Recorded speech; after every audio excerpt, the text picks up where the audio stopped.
예, 안녕하세요. 저는 가림토 김동수입니다.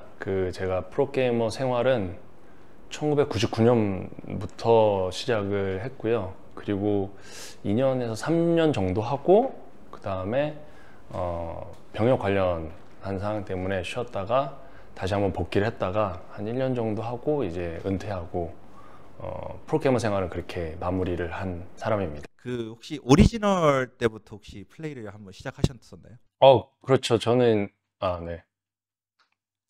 예, 제가 스타크래프트를 시작을 한 게 오리지널 나오기 전에 베타 버전 있을 때부터 이제 하게 됐는데 그 이유가 그 스타크래프트 나오기 전에 이제 워크래프트 2가 있었거든요. 그리고 그 전에 이제 커맨드 앤 컨커 레드 얼럿도 있었고, 그리고 그 즈음에 이제 PC방 카페라는 게 생기던 시절이었어요. 막 동네에 이제 한두 개씩 생기던 그때였거든요. 호기심에 가서 처음에 커맨드 앤 컨커 해보고, 그 다음에 워크래프트 2에 푹 빠졌다가, 그 다음에 스타크래프트 했기 때문에, 당연히 이제 가장 최초의 버전부터 했죠, 스타크래프트는. I actually get to play since against the beta before even before original. 그 베타 버전부터 플레이를 해보셨을 때 그 플레이 해보신 소감이 좀 어떠셨나요? 사실 정확하진 않습니다. 난 이그젝트하게. 베타 버전 했는지 안 했는지는 잘 기억이 안 나고, 왜냐면 이제 그때 게임이 출시됐을 때 다 한 거였으니까 그냥 처음부터 다 했는데, 그러니까 스타크래프트는 그 이전의 게임에서 가장 훌륭한 게임이 워크래프트 2였는데, 워크래프트 2에서 스타크래프트는 점프한 수준이 아니고 다른 차원의 게임이에요. 왜냐면 이제 워크래프트 2 때까지는 가장 단순한 예로 이렇게 설명할 수 있을 거예요. 그때까지는 2D 게임이었어요. 그런데 그냥 다른 차원의 굉장히 입체적인 형태의 게임이 나온 거예요. 시도는 있었는데 그때 게임 중에 토탈 어나이얼레이션이라는 게임이 있었는데, 그거는 풀 3D 게임이었는데 굉장히 조악했단 말이죠. 그러니까 그 3D 게임이라고 해서 다 3D라고 지금 와서 보면 이제 버추얼 파이터도 그렇고 토탈 어네일레이션도 그렇고 굉장히 조악한 수준의 3D였는데, 그것도 아니고 스타크래프트는 뭔가 그 다른 세상에서 온 외계인이 만든 듯한 차원이 다른 뭔가의 어떤 그 게임이었기 때문에, 뭐 당연히 그 비교할 수 있는 게 없었죠, 당시에는. 그 브루드워가 출시가 되고 어떻게 보면 좀 스타크래프트가 그래도 한번 업그레이드가 된 거잖아요. 네. 그때는 좀 어떠셨나요? 그 브루드워 플레이 해보신 소감. 어, 이게 사실은 이제 오리지널이 있었던 기간과 브루더가 있었던 기간, 그 뒤는 다 브루더였기 때문에 사실은 한 10년, 20년은 브루더였고, 오리지널은 1년에서 한 2년 정도 됐을 거예요. 그렇기 때문에 그 사실 오리지널에 대한 기억을 그렇게 그 정확하게 기억하기는 어려운데, 그때 이제 가장 충격적이었던 개념 중에 하나가 뭐였냐면은 회복이라는 개념이었어요. 그러니까 뭐냐 하면 그전에는 메딕 같은 게 없었어. 그냥 싸우고 죽는다야. 그런데 회복, 잠복, 뭐 은신 이런 것들이 브루도에서 엄청나게 많이 생겼거든요. 그러니까 이때는 약간 그 황무지에서 서부의 총잡이들이 싸우듯이 붙어서 싸우는데, 그냥 조금이라도 더 잘 싸우거나 그거 뒤는 없어. 그냥 한번 꽝 붙고 끝이야. 그런데 브루더가 나오면서부터 굉장히 복잡한 관계가 시작이 됐죠.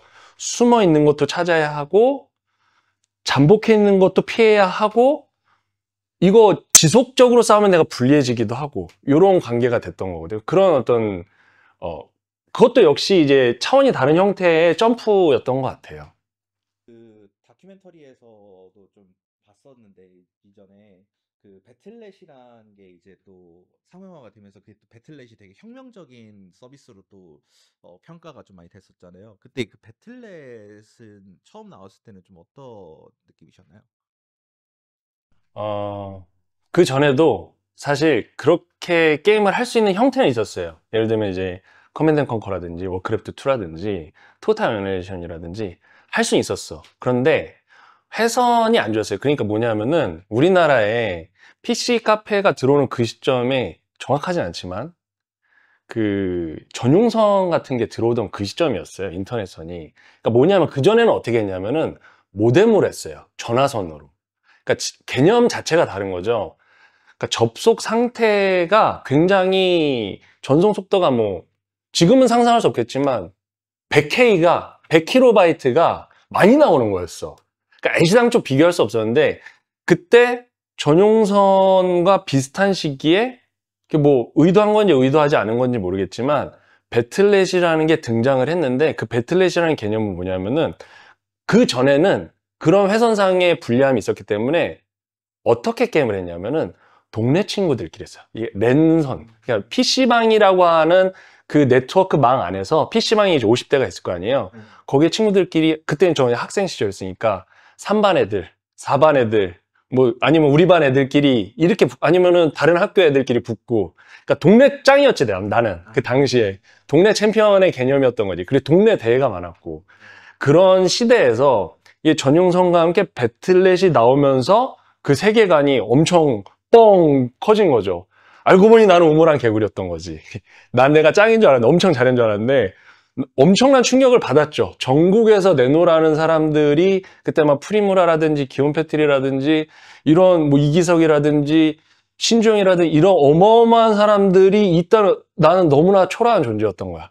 그러니까 이 배틀넷이라고 하는 거는 이게 자꾸 이제 비슷한 얘기가 반복이 되는데 스타크래프트라고 하는 하나의 게임이 아니고 그 당시에 모든 사람들은 세계관이 바뀌는 경험을 여러 번 했어요. 브루더워도 그랬고 배틀넷도 그랬고 PC방도 그랬고, 그러니까 이 배틀넷보다는 PC방과 함께 배틀넷이라고 하는 걸로 우리나라에 있는 모든 게이머들은 세계관이 바뀌는 경험을 같이 한 거죠. 그 이제 프로로서 어떻게 보면 이제 정확하게 정식으로 이제 좀 상금이나 이렇게 돈을 받고 이렇게 플레이를 하시게 된 거는 좀 언제부터였나요? 그때 그 배틀넷이 나오고 서로 간의 경쟁을 하면서 이제 PC방이 막 성장을 하잖아요. 그러면 PC방에서 홍보를 해야 되니까 PC방에 대회를 엽니다. 근데 그 대회가 이제 배틀넷이라고 하는 게 그 전에는 그 동네 대회였는데 배틀넷과 함께 전국 대회가 된 거죠. 그러니까 PC방 대회에서 상금이 20만 원이나 30만 원인데 전국에서 제일 잘하는 사람들이 거기 모여요. 그러니까 동네 PC방 대회. 실제로 그랬거든요, 당시에. 그러니까 이 수준이 어마어마하게 높아지잖아요. 어마어마하게 높아지다 보니까 관심이 많아지죠. 그때 최초의 게임단이 있었어요. 그 이제 지금 이제 봉중구 선수로 저는 기억을 하는데, 그러니까 게임단 이름은 기억은 안 나고 봉중구 선수가 있었는데 그때 제가 고등학생 시절이었는데 제가 그때 그 게임단을 보면서 제가 저거는 말이 안 된다. 어떻게 게임하는 걸로 돈을 받냐. 라는 생각을 한 게 아니고 말을 했어요. 친구들한테. 동네 대회를 갔는데 프로게이머랍시고, 그때 프로게이머라고 했나? 코어 게이머라고 했나? 하드코어 게이머라고 했나? 와서 돈을 받는데 와서 대회를 했어. 근데 뭐 사실은 뭐 나보다 잘해? 뭐 이런 생각을 했을 거 아니에요? 그리고 실제로 그 우승을 못 했을 거예요. 순위에도 못 했을 거야. 뭐 그런 거죠. 왜? 다 잘하거든 그때는. 다 그냥 전국에서 다 동네 짱 먹는 사람들이 다 모여서 하는 거니까 얼마나 박 터지겠어요. 막 부산에서도 오고 강원도에서도 오고 대구에서도 오고 이랬단 말이에요. 근데 그 대회가 전국 대회 아니에요. 동네 PC방 대회야. 그러니까 그랬어요. 그 시절에 있었는데 그게 투니버스에서 그 황영준 PD라고 하는 분이 있어요. 그분이 이거에 대한 인사이트가 있었나 봐요. 이거 게임 대회로 만들면 되겠는데? 라고 해서 투니버스라고 하는 채널에서 최초의 이제 게임 대회, 온게임 대 스타리그가 거기서 시작이 됐는데, 그때 이제 어떤 그 인사이트를 다른 여러 사람도 영감을 받았나 봐요. 그때 그 중에 이제 저희 감독님이셨던 이재균 감독님도 계셨는데, 이재균 감독님이 그때 게임단을 만드신 거예요. 그러면서 한비 게임단 감독님이신 이재균 감독님이, 전 감독님이시죠. 그때 이제 수소문해서 동네 챔피언들을 모은 거죠. 그러니까 그때 이재균 감독님뿐만 아니라 여러 명의 인사이트를 가지고 있던 분들이 게임단을 다 만들었어요. 그러면서 동네 챔피언들 다 모아서 게임단을 만들면 이게 마치 이제 뭔가 될 것 같은 거, 스포츠처럼 될 것 같은 거지. 그래서 저도 그때 그 이재근 감독님께서 연락을 주셔서 그때 강도경 선수 뭐 이렇게 해갖고 박정석 선수에서 팀이 돼서 박용호 선수에서 팀이 돼서 그때 이제 PC방에서 먹고 자고 하면서 출발을 한 거죠.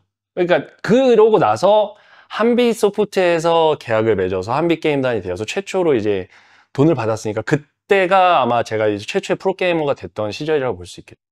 마침 또 이제 봉준구 선수 얘기가 좀 나와서 말인데, 근데 처음 이제 어떻게 보면 스타리그라는 이름으로 나왔던 대회, 그 첫 대회에서 이제 봉준구 선수를 꺾고 우승을 하셨잖아요. 그때 좀 어떠셨나요? 아무것도 모를 때였죠. 그 처음 이제 그런 대회라는 거를 저도 팬의 입장에서 그러니까 그때는 훼손 안정해서 막 방송이 막 나왔다가 안 나왔다 막 이럴 때였어요. 막 안 나오면 아 이거 언제 나와 이러면서 기다리면서 보던 팬의 입장이었다가 게임을 좋아하는 그러다 우연하게 이제 팀에 들어가서 연습하다가 대회에 나가서 예선 뚫고 막 올라갔기 때문에 그냥 뭐 정신없이 하다 보니까 뭐 어쩌다 보니까 이 결승에 올라가서 그 하게 된 건데 제가 어느 정도로 게임에 대해서 잘 몰랐냐면은 저는 선맵이 뭔지 잘 몰랐어요. 그러니까 선맵이란 개념을 그 이제 대회를 하면서 처음 경험을 한 거죠. 그러니까 당연히 그 게임 아마 선맵은 졌을 거예요.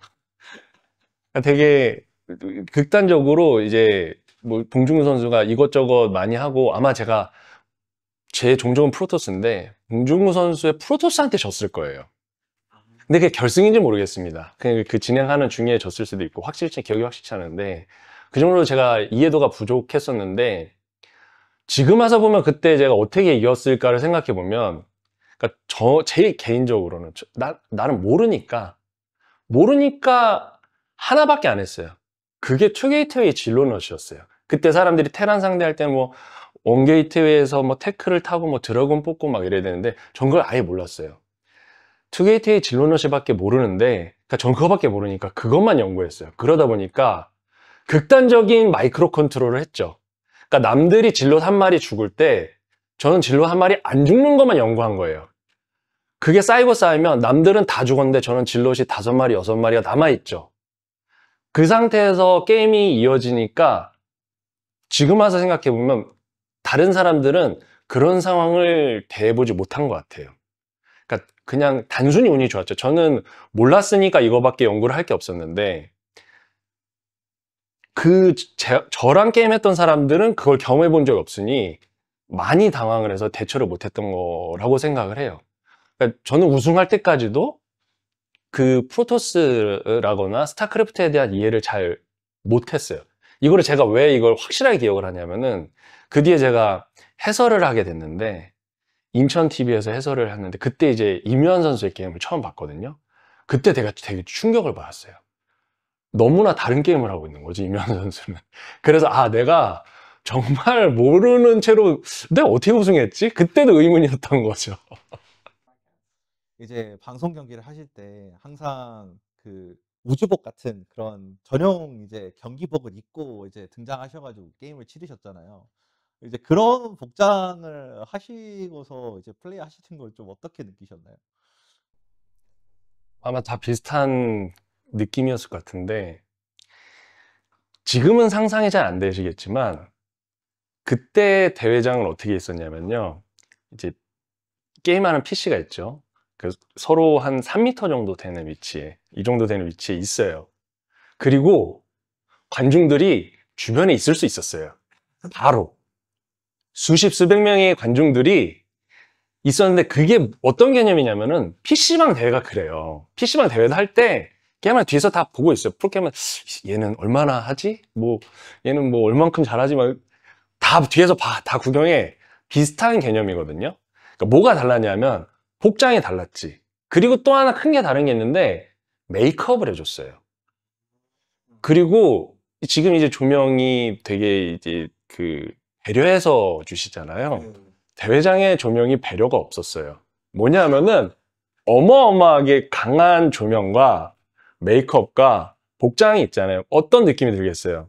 다른 세상에 없는 느낌이 들어요. 그러니까 게임은 해야 되니까 게임에 집중해야 되는 것만 신경 쓸 수밖에 없지 이게 너무 강하면 주변이 잘 보이지도 않더라고요. 그러니까 사람은 둘러싸여 있지, 내가 평상시 하지 않는 모든 것들을 하고 있지, 그리고 나는 여기서 내 스스로를 증명해야 되지. 그러니까 이제 정신줄 잡는 게 쉽지가 않지. 그래서 옛날 경기 보면은 이상하게 그 평소 실력이 잘 안 나오는 선수들이 되게 많았어요. 네. 그러니까 환경이 그랬던 거지.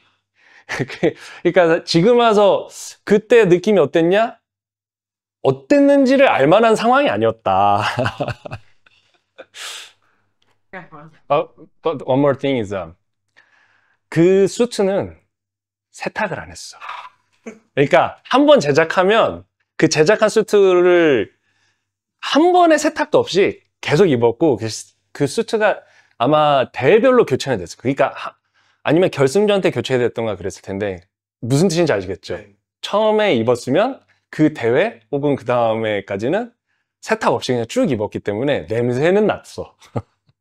그래도 이제 처음 대회 때는 좀 당당해서 이제 하셨다면, 이제 다음 대회 우승은 이제 야외에서 이제 결승을 해서 그때 우승을 하시게 됐잖아요. 그것도 당대 최고의 또 게이머라 불린 임요한 선수를 상대로 그때 승리를 하고 우승을 하셨는데, 그때는 좀 느낌이 좀 많이 달랐나요?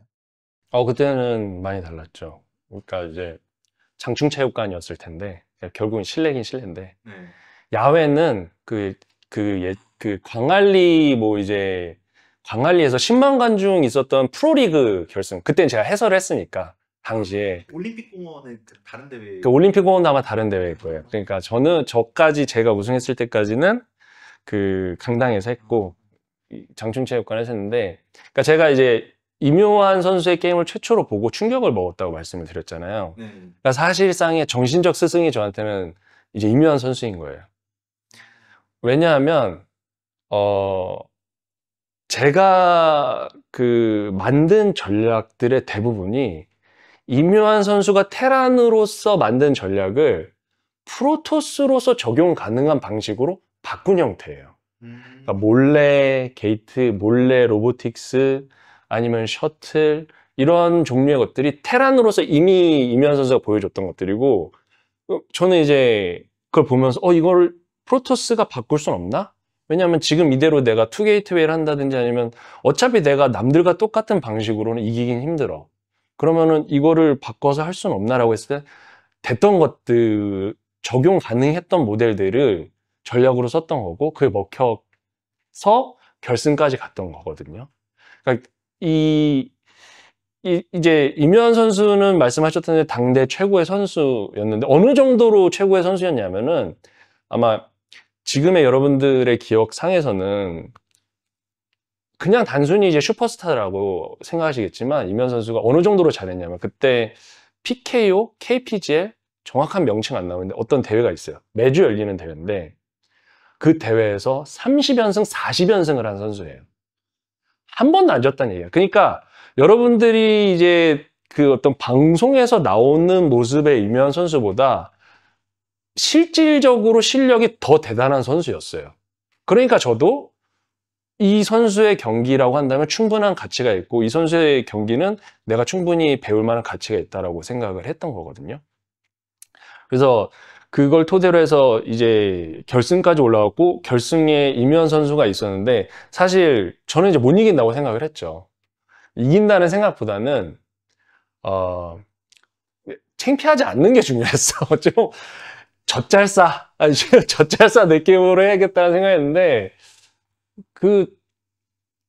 뭐 운이 좋았죠, 사실. 이 우승한 건 사실 그거 지금 와서 따지고 보면, 얼마 전에 이제 온게임넷에서 그 제 방송 다시 한번 리뷰해 주는데 출연해서 봤는데, 강민 선수랑 이제 김정민 선수랑 저랑 셋이서 제 방송을 보는데, 이거 어떻게 이겼지? 끝까지 보는 내내 테란이 할만한데? 이거 어떻게 이겼지? 이 얘기를 계속 하면서 봤어요, 실제로. 그러니까 이게 정말 한 끗 차 승부였고 찰나의 승부였고, 그냥 누가 이겨도 이상하지 않은 승부였기 때문에, 그거를 제가 뭐 어떻게 해서 이겼다라기보다는 지금 와서는 그냥 동일한 수준, 동등한 수준. 그리고 사실은 제가 더 열세였는데 그냥 운이 좋아서 정말 그 찰나의 순간에, 그래서 그냥 제가 우승한 게 아닌가 싶은 생각이 듭니다.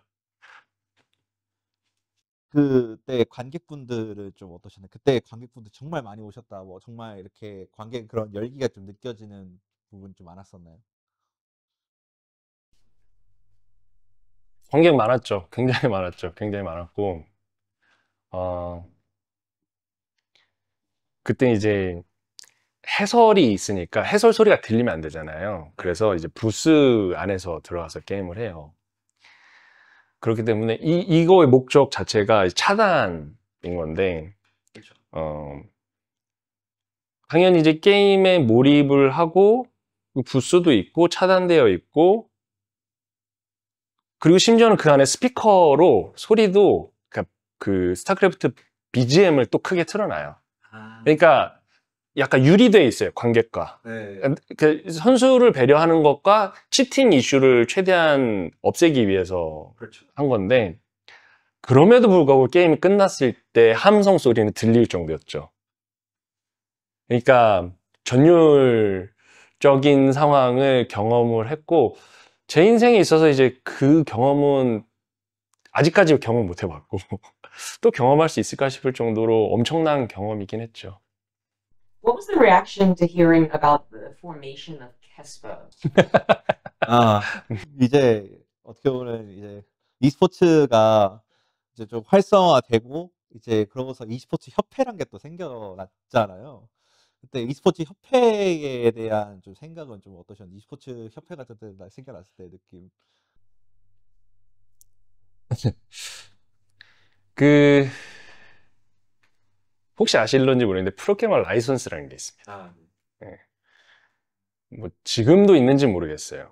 그리고 당시에도 이거 뭐에 쓰는 물건이지? 이거 뭐 도움이 되나? 실제로 도움도 안 됐고, 이게 나의 가치를 증명해 주는가? 이게 운전면허증보다 가치가 높은가? 뭐 이게 없다고 해서 내가 프로게이머가 아닌가? 그럼 이거 있는 사람은 프로게이머고 게임 엄청 잘해. 근데 이게 없으면 프로게이머가 아니야? 그러면 이제 그런 문제가 생기죠. 어떻게 이 라이센스를 받느냐? 그거를 이제 주관하던 단체가 e스포츠 협회 캐스파였고, 그러니까 제 기억으로는 캐스파라고 하는 곳은, 그러니까 프로게이머라고 하는 게 최초의 단어가 프로게이머냐 아니냐의 논쟁이 있어요. 왜냐하면 뭐가 있었냐면은 프로게이머란 단어는 적합하지 않다. 하드코어 게이머라는 말이 맞다. 왜냐면 게임을 제일 잘하는 사람이니까. 당시에 이제 프로게임 수익에 관련된 명칭이라든지 이런 것들이 수익 관련한 것들이 불명확하다 보니까 미래도 불투명하고, 프로게이머라고 하는 거는 뭔가 어떤 직업군으로서의 인정을 한다는 건데, 이거는 프로게이머가 어떻게 게이머가 될 수 있느냐. 아직도 좀 논쟁적인 이슈가 있잖아요. 게임에 대한 굉장히 부정적인, 지금도 그런데 20년 전은 어떻게 했어요? 어마어마하게 컸겠죠. 그 당시에 캐스파는 이 프로게이머라고 하는 것을 하나의 직업군으로 만들기 위해서 노력했던 단체였어요. 그래서 프로게이머 자격증이라는 게 있었는데, 이때 최초에는 이걸 따기 위해서는 뭘 했어야 되냐면은 소양교육이라고 하는 게 있었습니다. 그걸 들으면 줬어, 처음엔. 근데 그걸 아무나 들을 수는 없었던 거지. 게임단에 소속된 게이머들만 이 소양교육을 들을 수 있었고, 이 소양교육을 들으면 발급을 해줬어요. 그 뒤에는 이제 제가 이제 은퇴하고 나서 정확하게 모르겠는데, 여러 가지 이제 제도가 생겼다고는 해요. 그러니까 최초에는 그랬다는 거죠. 이 노력들이 뭐였냐면은, 이 프로게이머라고 하는 것이 직업이 아니라고 주장하는 사람 얘기하면서 훨씬 많은 시절의 이야기예요. 존재하지 않았던 어떤 형태를 갖춰가면서, 그 캐스파는 정부 산하의 비영리 단체로 알고 있거든요. 이제 정부에도 인증을 받고 사회에도 인정을 받기 위한 게이머가 하나의 직업군으로서 세상에 나와서 이거를 전문적으로 하는 사람들은 하나의 직업으로서 인정받을 수 있습니다 라고 하는 거를 사회적으로 인정받도록 노력하는 단체였다라고 저는 생각을 해요. 어떻게 보면은 김동수 선수가 어떻게 보면 기존에 이제 프로토스로서의 좀 뭐라 해야 될까, 좀 혁명적인 그런 플레이를 좀 보여줬던 선수라고 한다면, 이제 김태경 선수가 좀 어떻게 보면은 그 삼성혁명으로 인해서 그 바통을 좀 이어받았잖아요. 그거에 대해서 좀 어떤 의미가 남다른 좀 의미가 있으시는 건지. 아, 그 이제 저의 이제 관점에서는 어, 사실은 이제 김태경 선수보다는 강민 선수가, 그리고 저보다는 강민 선수가 프로토스라고 하는 어떤 개념을 많이 바꾼 선수죠. 이게 제 관점에서는 그 혁명적이라고 한다면 강민 선수가 그거에 가장 좀 비슷한 선수라고 생각을 해요. 왜냐하면 이제 이런 거예요. 김태경 선수의 3.3은 뭐냐면은 상대적인 거야. 뭐에 상대적인 거냐면은 마재윤이라고 하는 선수가 굉장히 절대적인 존재였거든요. 그러니까 지금까지 우리가 알고 있었던 그 어떠한 상태보다 가장 절대적인 존재가 마재윤 선수였고, 그 3.3%의 승률이라고 하는 게 그만큼 대단한 선수를 이길 확률이 적다는 거거든요. 그거를 김태경 선수가 해낸 거잖아요. 상대적인 거야. 그래서 이제 그럼 김태균 선수가 어떤 혁명적인 빌드를 쓰거나 뭔가 획기적으로 썼거나 이런 거를 했냐고 살펴보면 그랬다기보다 알고 보니 김태균 선수가 존나 잘해. 알고 보니 존나 잘하는 사람이었던 거야. 3.3%의 승률로는 이 선수를 너무 저평가했던 거지. 그러니까 지금도 김태균 선수는 엄청나게 잘하는 선수예요. 그러니까 현역에서 오래됐는데 아직까지도 잘하는 선수가 이재동, 김태경, 송병구, 이제 이영호 선수가 하는지 안 하는지 모르겠는데, 이런 선수들 뭐냐면은 현역에서 은퇴를 했는데도 지금도 잘한다는 건요, 어마어마한 재능을 가지고 있다는 거예요. 그러니까 이제 그런 측면에서 이제 3.3 혁명을 저는 바라보게 되는 거고, 그러니까 저는 제가 혁명적이라고 생각을 하진 않지만 강민 선수가 보여줬던 혁명이라고 하는 거는 프로토스라고 하는 그 관점을 정말로 어마어마하게 넓혔어요.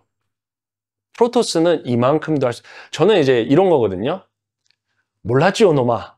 이런 느낌이야. 알면은 대처가 가능해.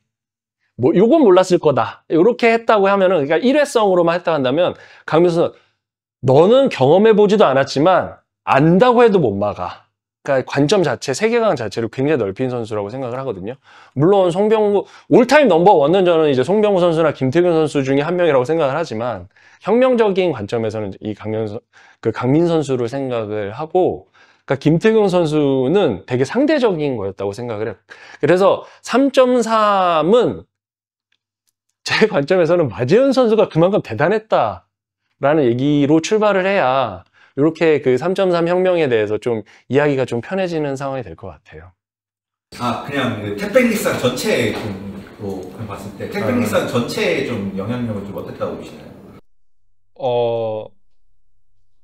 이 택배일상이라고 하는 이 단어가 있잖아요. 그러니까 이런 걸 말씀드리고 싶은데, 지금 우리가 택배일상, 뭐 최종 병기, 뭐 황제, 이런 단어들이 어떻게 출발했는지부터 생각을 해보면 택배일상에 대해서 좀 이제 설명하는데 좀 편할 것 같은데, 이 의도된 거잖아요. 그러니까 어디선가 우리가 댓글이나 팬이 야 황제 해서 출발한 게 아니고 의도된 이미지예요. 그죠? 이 박서의 황제라고 하는 이미지는 그때 슈퍼스타가 필요했고, 슈퍼스타에 걸맞은 모습을 보여줬고, 그래서 그런 명확한 이미지가 필요했던 거는 e스포츠에 한 명의 슈퍼스타로 인해서 하나의 문화산업으로서 자리를 하는데 필요했던 영역이었거든요. 이런 관점으로서 얘기를 할 때 택배일상이라고 하는 단어를 생각해 보면, 택배일상은 한 명의 이야기가 아니에요. 그죠? 여러 명의 이야기예요. 그러니까 이 택배일상이라고 하는 한 명의 존재가 아니라 여러 명의 존재를 하나의 아이덴티티화 한 단어가 뭐가 있을까 생각하면 뭐 마이너하게 가면 육룡 이런 거 있어요. 근데 잘 생각해보면 많이 없죠. 대부분 뭐 홍진호에 대한 뭐라고 해야 될까요? 그런 각각의 별명들은 붙지만 택백 리쌍이라고 하는 거를 생각해 보면 하나의 시대거든요. 시대를 얘기하는 거지. 어떤 시대? 가장 스타크래프트가 크게 잘 됐던 시대. 오랫동안 태평성대의 시대를 말하는 거거든요. 그러니까 그때 이 선수들이 그러면 이제 그게 있어요. 이 선수들이 가장 잘했느냐? 논쟁거리가 이게 택백 리쌍이면 택이면 김태경, 백이면 송병구, 리면 이재동, 쌍이면은 택백 리쌍이면은 이제 이영호 이렇게 있는 거예요. 그럼 이 선수들이 제일 잘했냐? 최연성도 있고 이윤열도 있거든요. 강민도 있어. 그럼 얘네들은 이 사람들에 비해서 또 뒤떨어졌을까요? 그건 아니지. 붙어보면 이 선수들한테 전성기 때 누가 더 잘했는지 해보면 누가 더 자기가 잘했다고 할 거야. 이걸 우열을 가릴 수 없어 사실. 왜냐하면 우리 모두가 다 인정하는 것 중에 하나는 이윤열의 천재성을 이길 만한 선수는 사실은 누가 있을까요? 저는 이윤열만큼 천재적인 선수는 저는 개인적으로 없다고 생각하고 최연성만큼 압도적으로 했다고 생각하는 사람 아니면 마재훈만큼 압도적인 어떤 시대를 평정했다고 하는 사람 있을까요? 잘 생각해보면 없거든요. 그런데도 불구하고 잘 생각하면 우리에게 남아있는 단어는 택백리쌍이죠. 하나의 시대. 가장 잘 됐고 가장 크고 이때 가장 잘했던 선수들. 그러니까 이 어떤 한 명 한 명에 대한 선수들의 이야기를 하는 것보다는 이 택백리쌍이라고 하는 단어 자체가 우리가 연상할 수 있는 스타크래프트의 가장 화려했던 시절이라고 생각하면 좋을 것 같습니다. 아무래도 좀 무거운 주제이기 때문에 네, 승부 조작을 얘기를 해야 하니까 그때는 좀 당시에는 좀 어떠셨는지. 처음에 제가 그 얘기를 들었을 때 말이 안 된다고 생각했어요. 프로게이머는 순수한 존재라고 저는 생각을 했기 때문에 아니 자기 증명을 부정하는 행위를 프로게이머가 한다는 개념을 저는 이제 프로게이머 입장이었으니까 말이 안 된다고 생각했어. 있을 수 없는 일이라고 생각했고 너무 바보 같은 이야기라고 생각했어 처음에. 근데 이게 사실로 밝혀졌잖아요. 저만 충격을 받은 게 아니고 실질적으로 산업 자체를 무너뜨린 거였다고 생각을 해요. 결과론적으로. 이게 지금도 와서 생각해보면 불가사의하죠. 왜 세이비어가 아니 왜? 그리고 얼마 되지도 않는 걸로 자신의 어떤 역사를 망가뜨린 거잖아요. 이제 그 질문하시니까 생각해보면 그만큼 순수했기 때문에 그게 얼마나 가치인지도 몰랐을 수도 있어. 우리는 그리고 거기에 대한 그 어떤 제동 장치도 없어요. 제가 알기로는 아직까지도 없는 걸로 알고 있어요.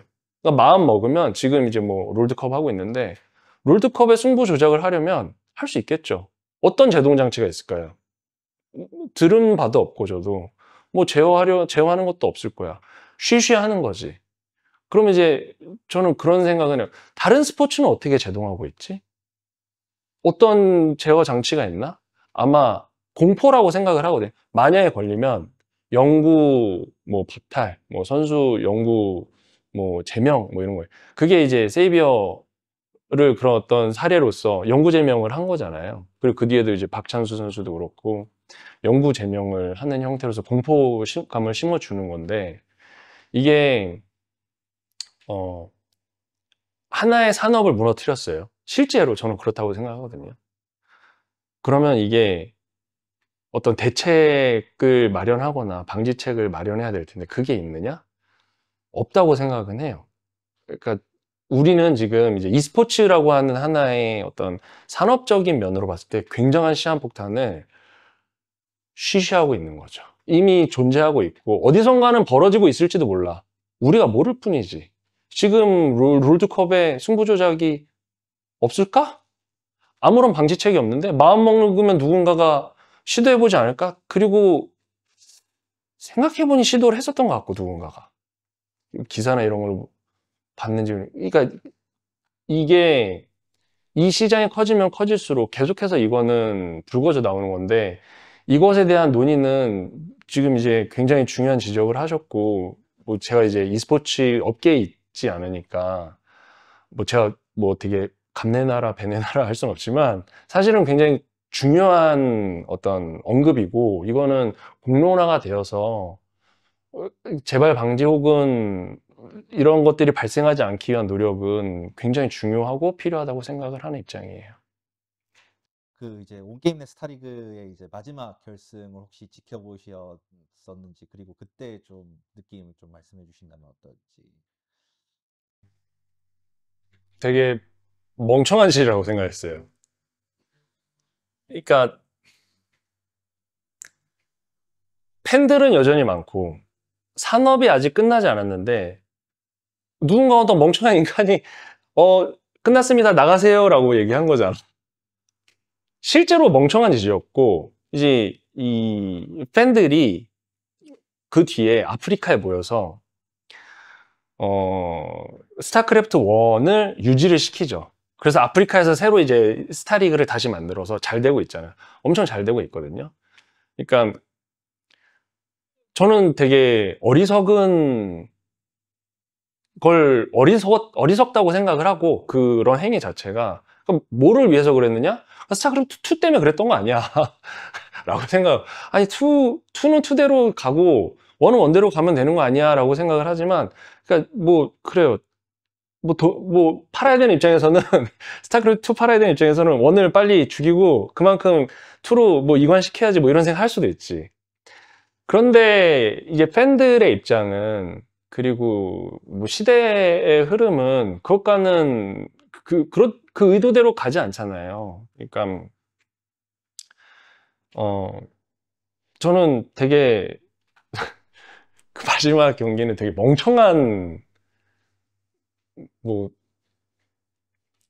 프로모션이라고 생각을 하고 그것과 무관하게 팬들은 다시 그냥 머리채 잡고 스타크래프트 오늘 끌어올려서 이제 게이머들과 함께 잘 만드는 문화를 형성해서 어떻게 보면은 이제 그런 거를 말씀하셨으니까 지금 이제 아프리카에서 소위 이제 별풍빵으로 시작을 해서 지금 아프리카에서 공식적인 스타리그를 운영을 할 수 있어도 그 산업군은 굉장히 유니크한 모델이라고 생각을 하거든요. 오로지 어떤 팬덤의 힘으로 어떤 특정한 산업이 유지되는 거를 팬덤의 돈이잖아. 별풍도 결국은 팬이 내는 돈이 어디서 뭐 후원해주고 이런 것도 아니야. 그걸로 선수들이 먹고 살았고 돈도 많이 벌었고 그러면서 점점 커갔던 거예요. 그 시장이. 굉장히 유니크한 시장이고 독보적이고 굉장히 독특한 형태라고 생각을 하거든요. 요것에 대해서는 나중에 이제 관심 갖고 한번 찾아보시면 굉장히 그 다른 인사이트를 얻으실 수 있을 거라고 생각을 해요. 이제 마지막 질문인데요.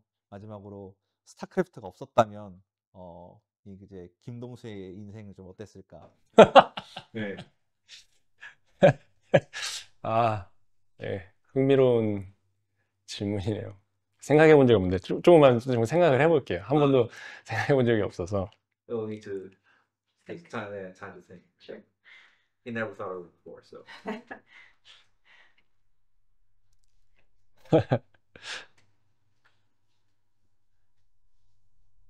일단 제가 공부를 잘했어요. 언제 망가졌냐?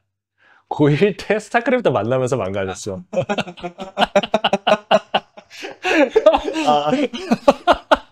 왠지 모르게 공감 가는. 심지어 고3 때까지도 성적이 얼추 유지가 됐어. 근데 아예 이제 관심이 없어요. 학업에 관심이 아예 사라졌어요. 게임 말고는 아무것도 안 봤단 말이죠.